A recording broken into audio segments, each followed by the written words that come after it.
Belum sampai di situ Pak Beni, maaf saya potong. Apakah Pak Beni kemudian sadar bahwa Pak Beni ikut menyebarluaskan kebohongan? Nah sebentar, saya jelasin dulu duduk masalahnya.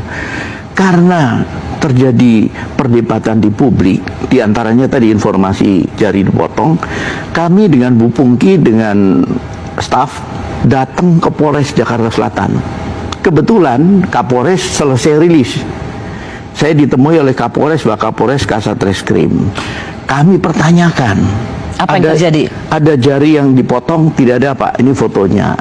Bagaimana olah TKP? Pak Dia Beni, jelaskan. maaf, begini, karena Pak Beni kan dalam video yang memang beredar waktu itu, dan Kompas TV juga punya rekamannya, Pak Beni mengatakan bahwa tidak ada kejanggalan dari kasus Joshua. Pertama-tama sebenarnya itu, sebelum mengutip ada video Bapak itu sebelumnya hari Senin, hari Selasa 11, 12 Pak Beni sendiri langsung mengatakan tidak ada kejanggalan dari kasus Joshua.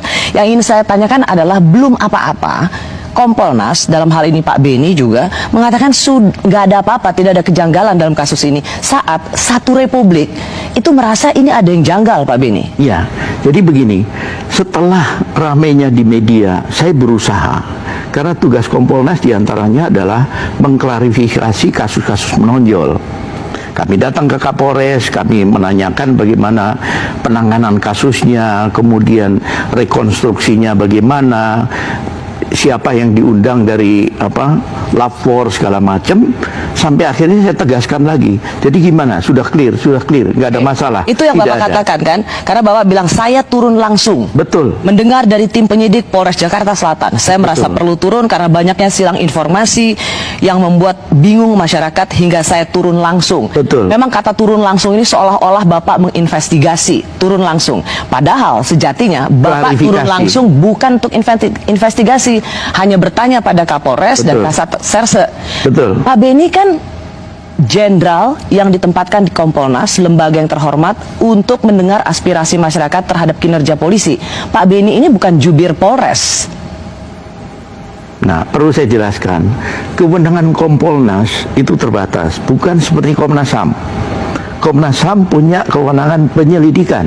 Tidak apa-apa Pak Beni, tidak apa-apa. Kalau menurut saya bukan itu soalnya. Soalnya adalah mengapa Kompolnas yang memiliki tugas memberikan masukan pada Presiden, memberikan arahan pada kebijakan Presiden soal kepolisian negara Republik Indonesia, di kasus yang sangat besar ini justru Kompolnas menjadi humas atau PR-nya Polres Selatan dalam hal ini ingin membela Sambo.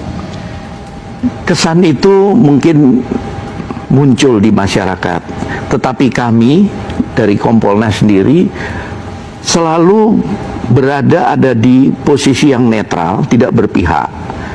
Saya buktikan. Bagaimana mungkin Bapak mengatakan berada di posisi yang netral, tidak berpihak? Belum apa-apa, apa yang Bapak katakan itu adalah plek ketiplek apa yang menjadi kalimat Kapolres Jakarta Selatan yang terbukti sekarang dimutasi. Sekarang begini, kami itu hanya bisa klarifikasi. Soal jawabannya kemudian bohong, dia dimutasi atau dinonaktifkan. Masa kita nggak bisa percaya sih sama aparat? Dan saya tidak berhenti di situ. Selesai itu saya datang ke keluarga, ke Jambi. Belum sampai di situ. Harusnya Pak Beni, ketika Bapak menerima klarifikasi dari Polres Jakarta Selatan, Bapak harusnya juga mendengar keluarga korban seperti apa yang terjadi. Ya. Tapi yang Bapak lakukan adalah sekali lagi yang seperti saya bilang, copy paste apa yang dikatakan oleh Kapolres Jakarta Selatan. Kan Bapak justru membuat citra Kompolnas dan citra kepolisian itu lebih buruk lagi karena Bapak pernah membela tersangka pembunuh. Nah, itu pendapat publik, silakan. Tapi sekali lagi saya sampaikan, wujud saya netral. Saya kemudian datang ke rumah keluarga di Jambi. Saya mendengar keluh kesahnya, mendengar curhatnya, mendengar permintaannya. Tapi the damage has been done. Kerusakan itu sudah terjadi. Harusnya Bapak sebelum melakukan rilis atau membuat pernyataan pada publik, harusnya Bapak mendengar dulu keluarga sebelum Bapak mengatakan bahwa sudah turun langsung mendengar dari tim penyidik Polres Jakarta Selatan. Bahkan Bapak sudah langsung jumping into conclusion atau turun dalam kesimpulan sama seperti versi Sambo, sama seperti versi Polres Jakarta Selatan, ada pelecehan seksual yang dilakukan oleh seorang almarhum. Tega banget, Pak. Saya ketika dimintain tanggapan oleh media, tentunya harus merujuk pada sumber resmi. Tidak lewat medsos, tidak lewat hoax. Sumber resminya dari Polri. Itulah yang saya ambil.